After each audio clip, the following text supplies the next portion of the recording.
Donc, rendez-vous pour la troisième et dernière vidéo, Inch'Allah. On termine rapidement l'exercice numéro 5 et on enchaîne avec le cours. Ok. Donc, on en était à la phrase qui a coupé, c'était laquelle? Vous pouvez me rappeler, s'il vous plaît? Non, c'est même pas ça. Enfant. Hein?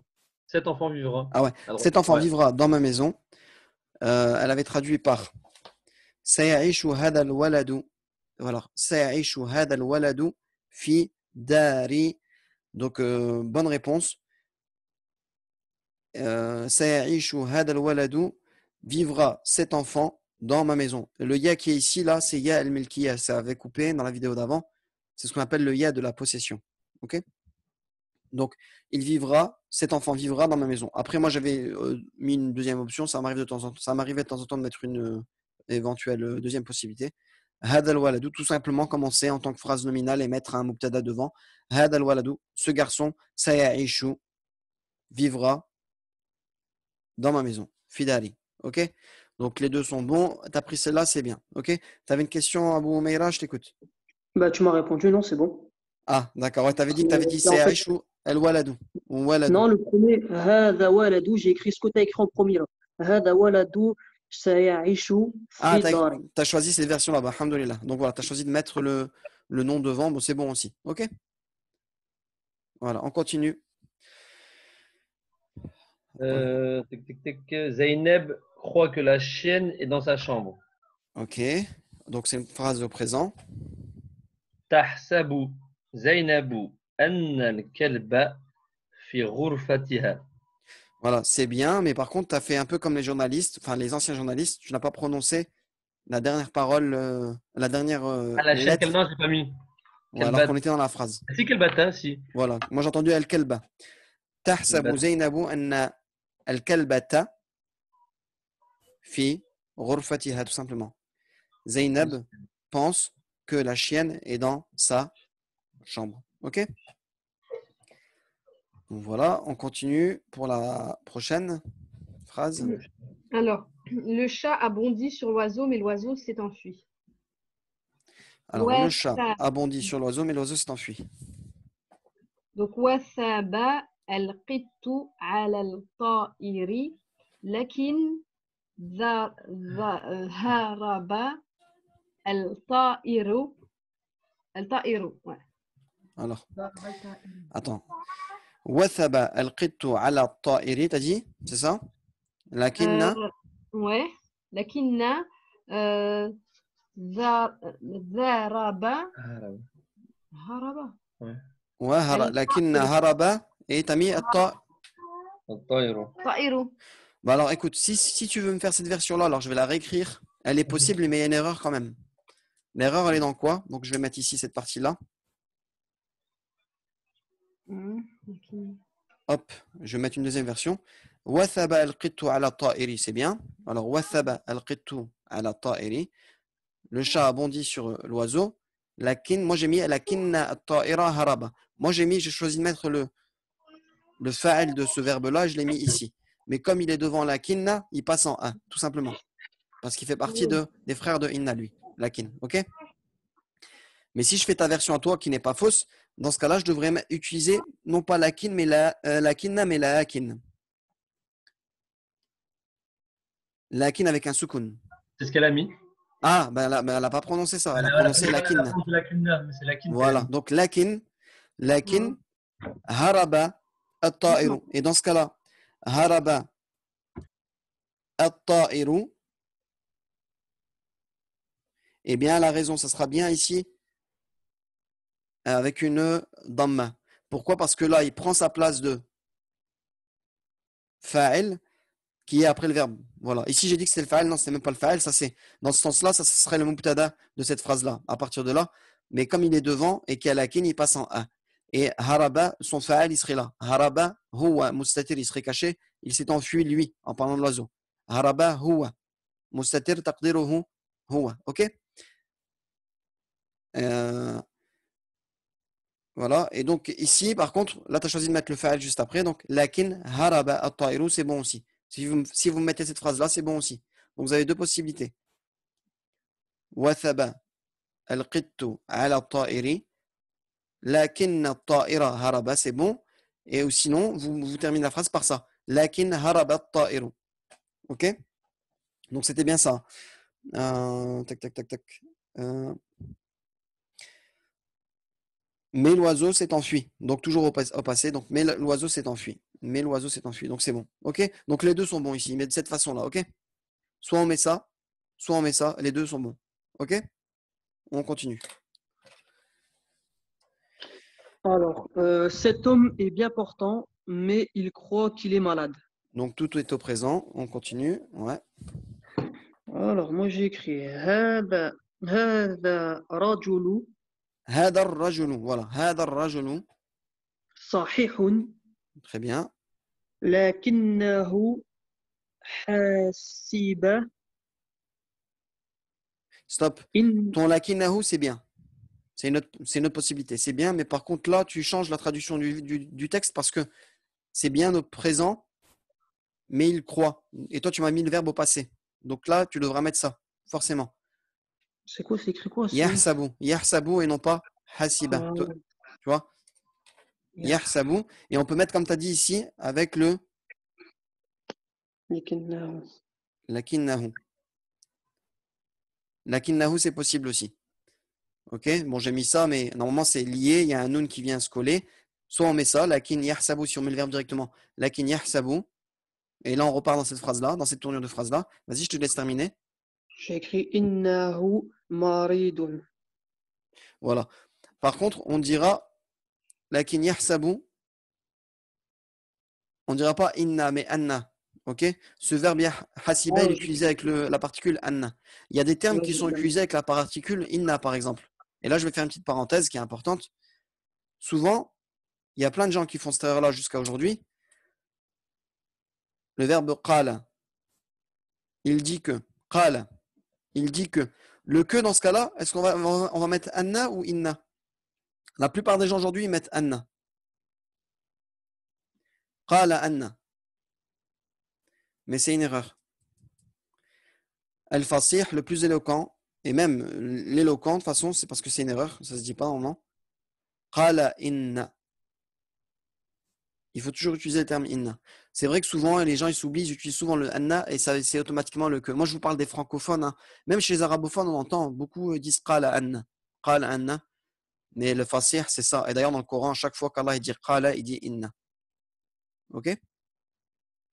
C'était une petite parenthèse. Mais avec ce verbe-là, hasiba, ce sera la particule anna. Ok? Donc, lakinnahu, yahsabu, annahu. Donc, tu as dit annahu quoi? أنه مريض. Très bien. Voilà. Donc, c'est très bien.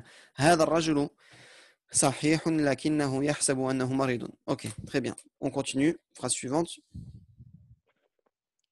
Le chat est sur l'arbre. Quant à l'oiseau, il s'est enfui.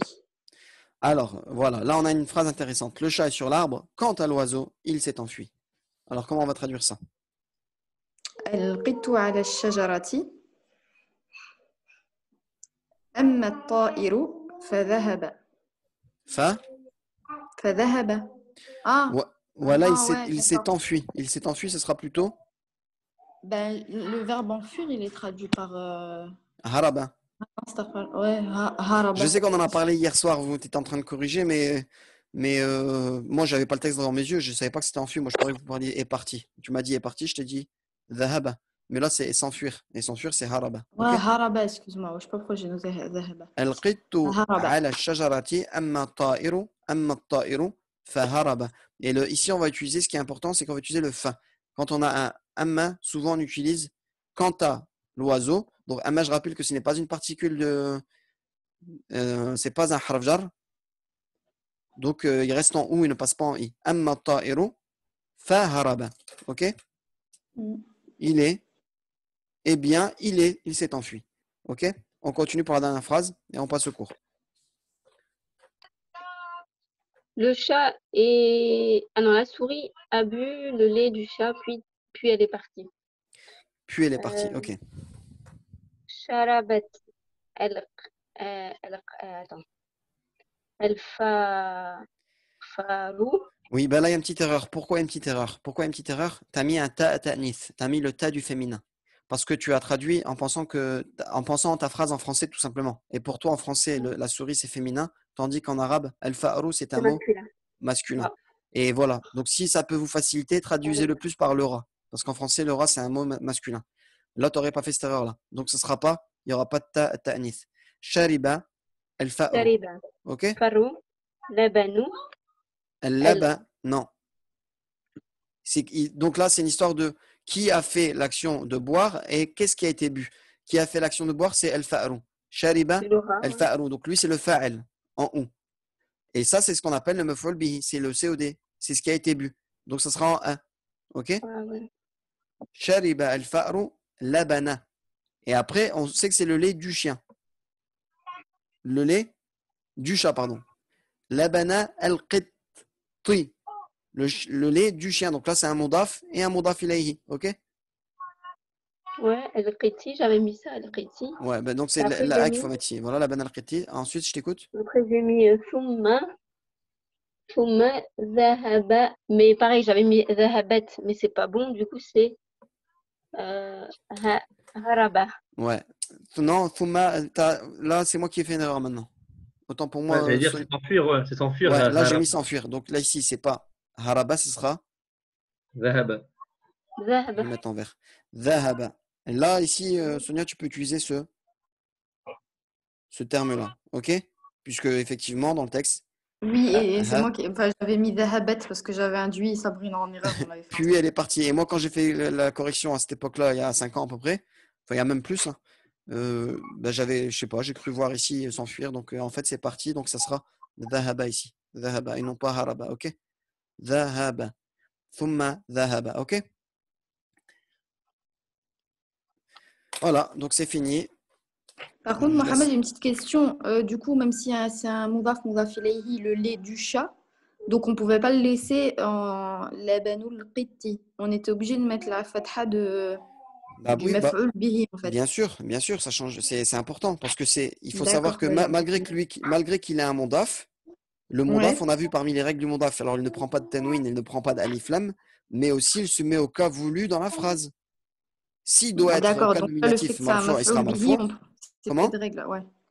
C'est la Exactement. règle du Maf'ul bihi qui prend le dessus, on va dire. Bien sûr. Non, en fait, c'est pas il y a celle qui prend le dessus ou pas. Dans ce cas-là, tout s'emboîte, tout peut se. Il y a rien qui le prend. Il y a rien qui contredit l'autre, tu vois.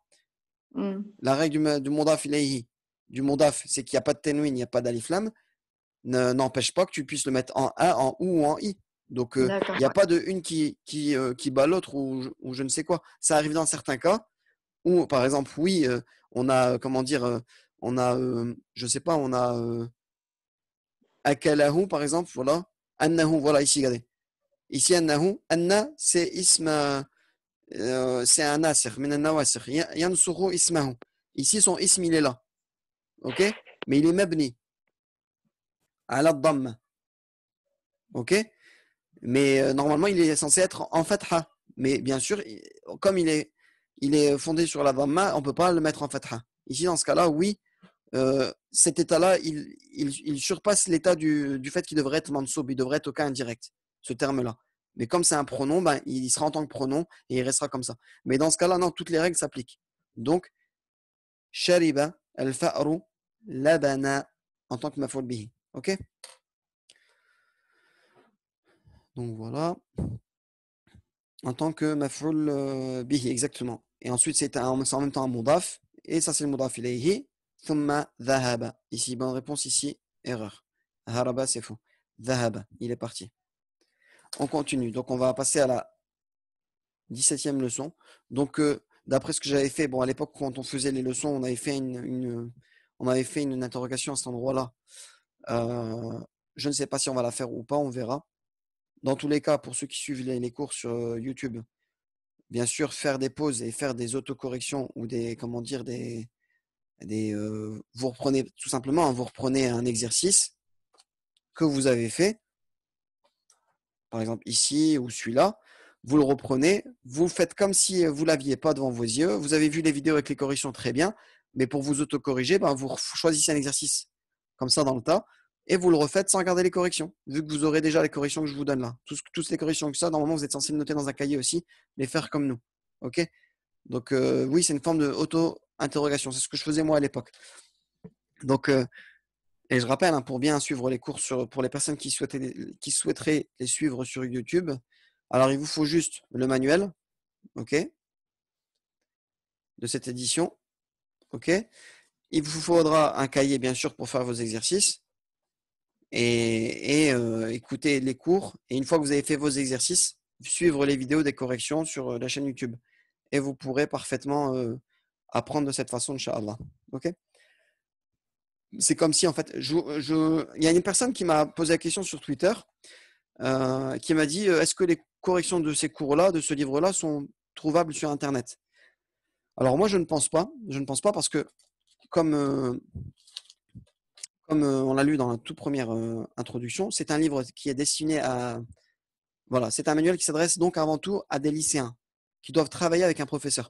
Donc en fait, si vous voulez, ce professeur-là, il a fait un ouvrage comme un ouvrage scolaire. Donc c'est la correction, en général, elle viendra à chaque fois du professeur. Vous comprenez? Donc forcément, il n'a pas mis les corrections, il n'a pas fait les corrections. Donc il a laissé la correction propre à chaque professeur, tout simplement. Et donc là, alhamdoulilah, vous avez la chance que je vous donne les corrections de ces exercices-là. Donc voilà, tant qu'elles sont sur YouTube, eh bien, profitez-en. Voilà, khayr. Donc, on passe à la 17e leçon. Donc, entre nous, les élèves qui suivent le cours avec moi, on verra, Inch'Allah, si on fera une interro ou pas, mais avec le peu de temps que j'ai, je vous promets pas. Dans tous les cas, on peut très bien apprendre sans. Vous pouvez vous autocorriger par vous-même. OK? Donc, on commence la lecture, Inch'Allah, la 17e leçon. Je vous écoute dans l'ordre, s'il vous plaît. Excuse-moi. الدرس السابع عشر. الدرس السابع عشر. Si tu t'arrêtes. Si tu t'arrêtes pas, ce sera الدرس السابع عشر. OK? الدرس السابع عشر, ouais. Vas-y, lis la On première. va jusqu'au point, on fait une ligne. Alors, laisse-moi regarder. Bon, on va faire 2 lignes chacun. Enfin, faites jusqu'à la phrase, on verra comment ça se passe. Vas-y.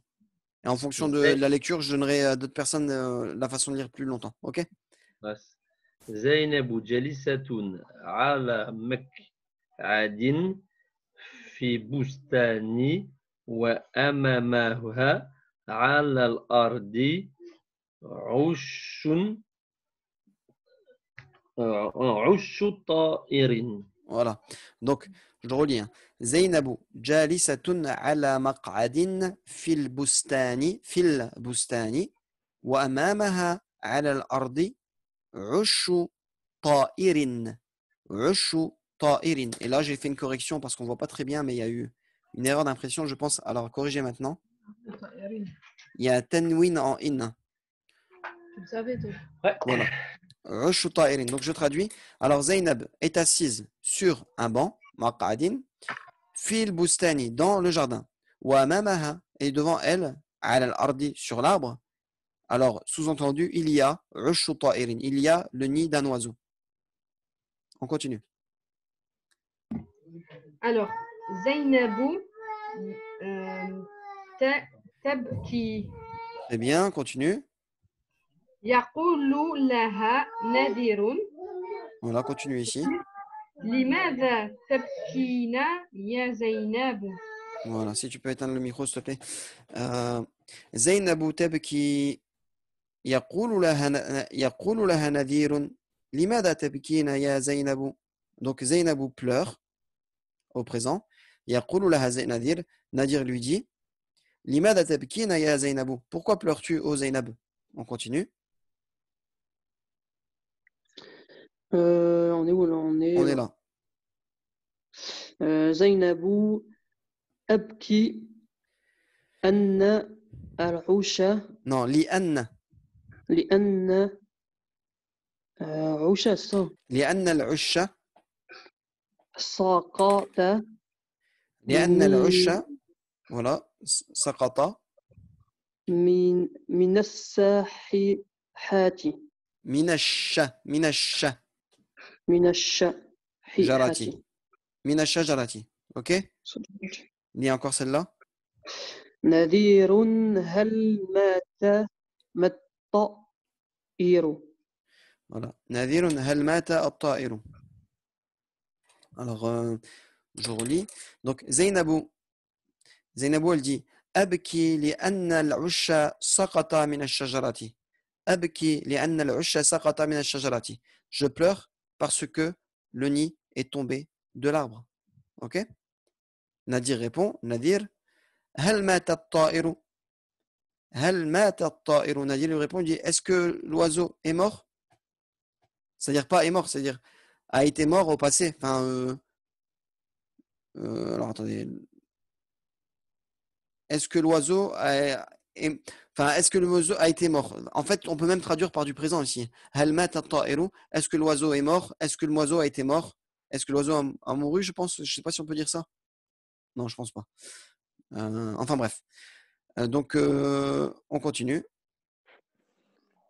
زينب تقول Ouais. الطائر ما مات لكن سيذهب إلى مكان آخر. Voilà. Alors, Zainabou dit الطائر ما مات لكن سيذهب إلى مكان آخر. L'oiseau n'est pas mort, n'a pas été mort. Voilà. N'a pas été mort, lakin, mais sayadhabu ila makanin akhar. Mais il partira dans un autre endroit, dans un endroit autre. Ok? On continue. À toi, Sab. Ok. لا لا attends. لا يا زينب Ouais. سيرجع الطائر إلى هذه الشجرة ويبني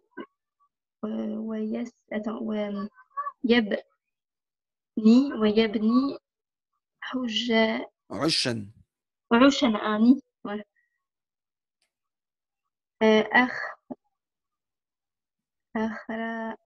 c'est quoi ça? آخر. آخر Oui. كما بني بنى عشه الأول. Ok?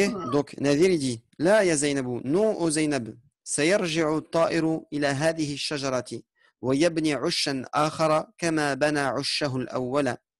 Ok? Il lui dit non au Zainab. L'oiseau reviendra vers l'arbre et il construit, c'est-à-dire il construira en gros, même si c'est du présent, il veut dire par là que c'est du futur. Et il construira un nid, un autre nid, c'est-à-dire un autre nid, كما بنى عشه الأول, comme il a construit son premier nid, son nid premier, son premier nid. Ok? On continue. Attends, ça crie pas, ça pleure de partout. Bon, Ishaq.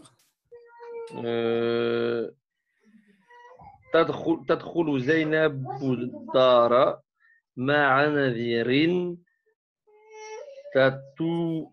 تقول لها أمها. On va arrêter là. Ok? Vas-y, Nadir, fais parce qu'elle est partie coucher la petite. Ouais. Ici aussi, j'ai rajouté un tanwin en in. On voyait qu'il y avait un seul trait, mais il y en a deux. Ok? Erreur d'impression.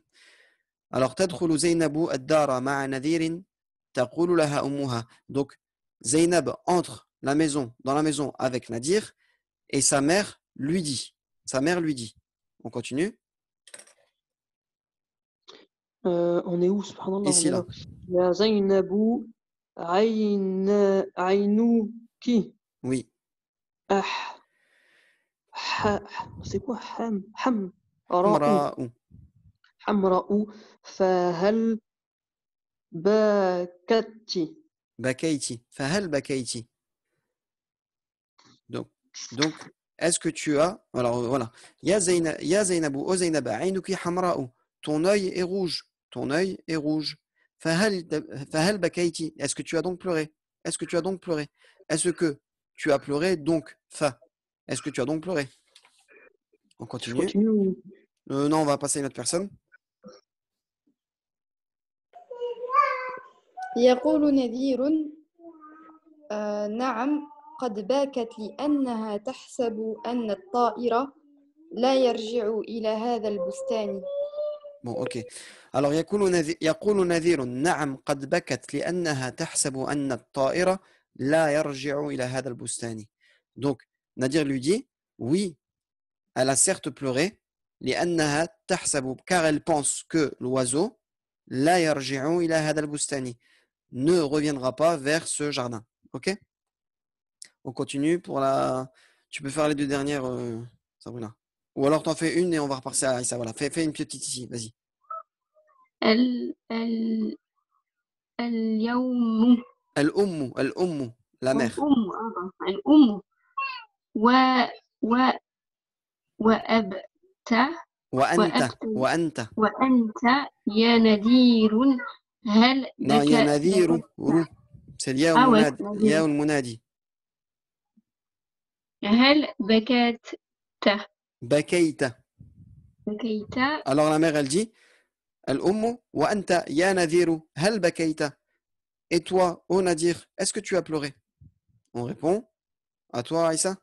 نذير لا يا أمي أنا ما بكيت. نذير لا يا أمي أنا ما بكيت. Donc Nadir dit non ô mère, ô ma mère, أنا ما بكيت, non, je n'ai pas pleuré. Ok? Donc on va passer au cours. On va essayer de ne pas être trop long, Inch'Allah, et d'être précis, si Allah le veut. Voilà, Bismillah ar-Rahman ar-Rahim. Au nom d'Allah. Donc les verbes défectueux. Là, on arrive dans un nouveau type de verbe qu'on appelle en arabe al-fi'l al-naqis. On a vu dans une première étape le fi'l al-mithal. On a vu le fi'l al-ajwaf. Donc on a vu le verbe en français, comment on appelle ça? Où c'est la première lettre du verbe qui est défectueuse. On appelle ça comment? Je sais plus. Bon, en arabe, je sais que c'est mithal.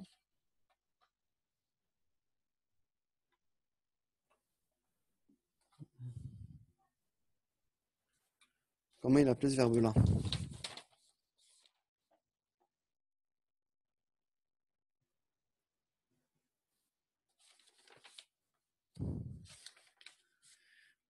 Je ne peux pas vraiment sur du type.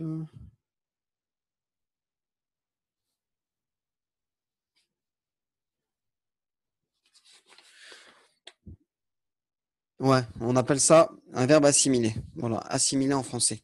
Le deuxième, on appelle ça un verbe concave, fi'lun ajwaf, parce que c'est la lettre du milieu qui est concernée. Et enfin, le dernier, c'est al-fi'lun naqis. Naqis, ça veut dire, ça vient du verbe naqasa, qui voudrait dire plutôt manquant. Bon, comme c'est vers la fin, c'est peut-être pour ça qu'ils l'ont appelé comme ça.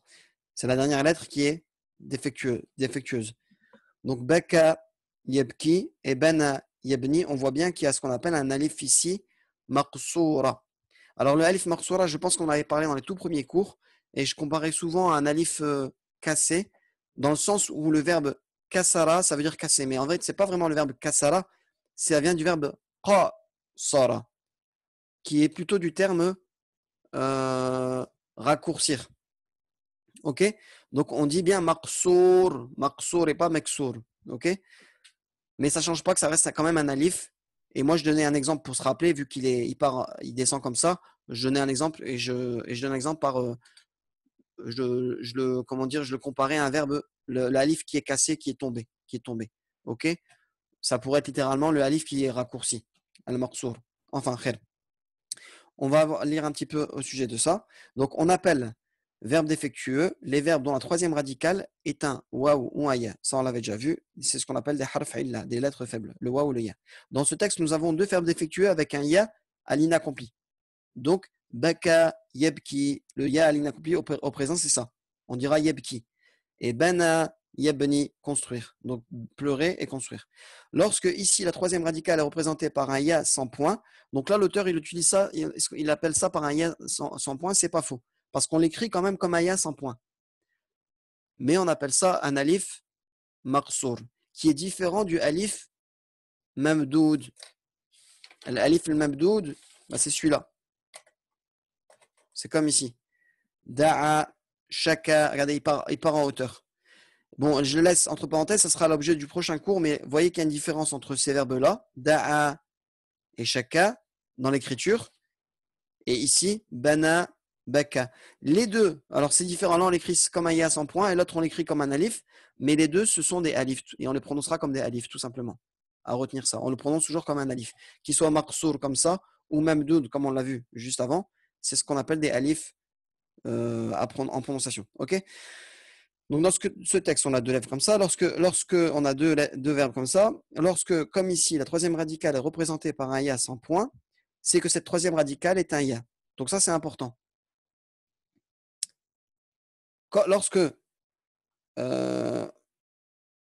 Lorsque, comme ici, la troisième radicale est représentée par un ya sans point, c'est que cette troisième radicale, elle cache en réalité un ya. Voilà. Et non pas un waouh. Elle cache un ya. Ok? Et c'est que cette troisième radicale est un ya, je me répète, baka et bana sont mis pour bakaya et banaya. Jusque-là, pas compliqué. Ensuite, à l'accompli, au passé, qu'est-ce qui se passe? Le ya est traité comme une consonne normale. Donc, on va regarder vite fait. Hop, à l'accompli, c'est là. Et on va voir le verbe conjugué, regardez. Là, on parle du verbe baka. On regarde, ils ont conjugué le verbe bana. On va regarder bana. Donc, le ya est traité comme une consonne normale aux deux premières personnes. Donc, les deux premières personnes, elles sont là, ici et ici. Et on voit bien qu'ici, on a bien banaitu, banaita, banaiti, comme katabtu, katabta, katabti, kataba, le ba à la fin, on met un soukoun. Bah, pareil pour le ya, on le traite comme une consonne normale, tout simplement. Banaitu, banaita, banaiti. Ok? Et qu'est-ce qui se passe après? À la troisième personne du masculin singulier, donc ici, troisième personne du masculin singulier, eh bien quoi? Regardez ce qu'il dit. Il disparaît, ce ya disparaît, et il est remplacé par un alif maksour. Bana. Ok? Donc à la troisième personne du féminin singulier, il disparaît. Ah non, pardon, excusez-moi, il parlait du féminin singulier ici. Banat, voilà, il a disparu ici, regardez, pardon. C'est là qu'il visait. Banat, il n'y a plus de alif ni de ya. Vous avez vu, entre le nun et le ta, il n'y a plus de alif ni de ya. Donc ici, ah oui, excusez-moi, non, je me suis embrouillé dans les lignes. Donc là, pardon, je reviens. À la troisième personne du masculin singulier, il est remplacé par un sans point. Donc ici, regardez, il est remplacé par un sans point. J'avais raté cette ligne en fait. Voilà. Et à la troisième personne du féminin singulier, il disparaît. Donc, toujours à la troisième personne, tout à l'heure on a parlé du masculin, et là on parle du féminin. Là, il disparaît carrément. Donc, à cet endroit-là, le ya, il est remplacé par un alif sans point, un ya sans point. Et ici, il est remplacé, il disparaît totalement. Ni de ya, ni de alif maksour, ni de ya sans point. Ok? Et là, il explique la partie ici, l'inaccompli. Alors, il passe cette explication. À l'inaccompli indicatif, le ya perd sa voyelle ou et devient donc une simple voyelle longue. Alors ici, pourquoi il parle de ou alors qu'il n'y a aucun ou dans ce verbe-là? Regardez. En fait, le ou qui vise ici, c'est lorsqu'on conjugue le verbe au présent d'un verbe simple. Regardez. Si j'écris kataba yaktubu, aktubu, à la fin j'ai quoi du bas? Aktubu, j'ai un ou. En fait, il veut dire ici que le ou du bas, donc af'alu, normalement ça devrait donner abkiyu, eh bien en fait, il est enlevé carrément. On ne dira pas abkiyu et on dira abki. Donc à l'inaccompli indicatif, le ya perd sa voyelle ou et devient donc une simple voyelle longue et on obtient donc ça. Là on est en train d'expliquer la structure de la conjugaison, c'est tout. Après, forcément, il faudra l'apprendre par cœur tout simplement. Donc ça donnera abni, tabni, ok? Donc abkiyu, ça deviendra abki, je pleure. Et à la deuxième personne du féminin singulier, donc ici, deuxième personne du féminin singulier, donc deuxième personne du féminin singulier, ici, regardez, il dit « seul reste celui du suffixe ». Alors le ya de la racine tombe, voilà, le ya de la racine tombe, et seul reste celui du suffixe. Donc le ya qui était ici, regardez, le ya qui était ici, pardon, et le ya qui était ici, il disparaît, et on l'enlève carrément, et on rajoute le suffixe ina, qui correspond au pronom anti. Tabnina, ok? Donc on n'a pas de ya qui se suit ici. Celui-là, il disparaît, il saute, il tombe, et il reste le ya du ina, ok? Voilà. Et enfin, et en effet, lorsqu'il y a rencontre entre deux lettres faibles, seule se maintient celle qui a une valeur grammaticale. Donc, regardez, tabkiyina, eh bien, on enlève un et on garde tabkiyina, la plus importante, qui montre qu'on parle de toi en tant que fille, tu pleures. Anti tabkiyina, tu pleures au féminin. Ok? Rien de compliqué. Donc, le cours d'aujourd'hui, il est très très simple. Il n'est pas très long. On a la conjugaison du verbe à retenir par cœur. Et ça sera toujours pareil. Hein. Pour bana, yabni, ou pour baka, yabki, c'est pareil. Ça sera cette forme-là qu'il faudra retenir. Et on a expliqué pourquoi.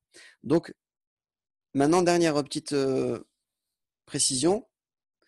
Ici, bana, on a un alif maksour, comme je vous ai montré. Forcément, on aura un signe. Lorsqu'on aura un alif maksour comme ça, on sait que forcément, il cachera un ya et ça sera plutôt au présent un i. Par contre, quand on verra dans la deuxième leçon, da'a yad'u, et ben le alif mamdoud que je vous ai dit, il cachera plutôt un waw. Et dans le présent aussi, on parlera plutôt d'un. J'en montre rapidement. On parlera plutôt d'un ou dans la troisième voyelle, dans la lettre du milieu au présent. Shaka yashku, da'a yashku. Et on les reconnaît comme ça. Le alif, il est mamdoud ici, il est allongé. Mamdoud, allongé. Et ici, on appelle un alif maqsour. Non, pardon. Voilà. Al-maqsoura. Al-alif al-maqsoura. Il est, allez, ça ressemble au terme cassé, il est raccourci, il tombe. Ok? Maqsoura bil qaf. Qasara. Et non pas bi kasara. Ok? Donc voilà, j'espère que ça a été clair. Non, pardon, excusez-moi. On oublie cette partie-là. Donc il reste quelques minutes. Alhamdoulilah. Alors, awwalu, et son féminin c'est oula, et akharu. Son féminin c'est ukhra. Awwalu, qui signifie premier. Et akharu, qui signifie autre. Ces deux termes, ils sont diptotes. Ok? Diptote, je rappelle que ça veut dire mamnou' min as-sarf ou mamnou' min at-tanwin. Ils sont mamnou' min as-sarf, pardon, mais ça veut dire qu'ils sont interdits de tanwin. Interdits de tanwin ou interdits de, entre parenthèses, conjugaison si on traduit la traduction de mamnou' min as-sarf. Et oula, première, donc ici le terme qui est là, et ukhra, féminin de akharu, sont indéclinables. Là, on appelle ça des termes mabni, ils ne changeront jamais. Oula, ukhra, quoi qu'il ait quelle que soit sa fonction dans la phrase, il sera toujours comme ça. Qu'il soit mansoub, marfou', majrour, on dira oula et on dira ukhra. Donc awwalu, premier à apprendre par cœur, c'est un mot de vocabulaire aussi, et apprendre avec son féminin, c'est important. Et akharu, ukhra. D'ailleurs, il les a pas mis ici. Ah si, il en a mis un ici. Akharu, autre. Mais il n'a pas mis premier. Si, il les a mis, il les a répétés ici. Donc c'est bon. Tout est là. Donc pas plus de 10 mots aujourd'hui. 1, 2, 3, 4, 5, 6, 7, 8, 9, 10. Dont 2 verbes et 2 anciens verbes qu'on avait vu. Mata, yamutu, des verbes ajwaf. Enfin, 2 anciennes formes de verbes, pardon. C'est des nouveaux verbes, mais c'est des anciennes formes qu'on a vues dans les cours précédents. Al-Muhim, j'espère que ce cours a été très clair. Est-ce qu'il y a des questions? Personne de questions? Comment? Il y a quelqu'un d'autre qui a parlé? Il y a une question, non? C'est OK. Alhamdoulilah.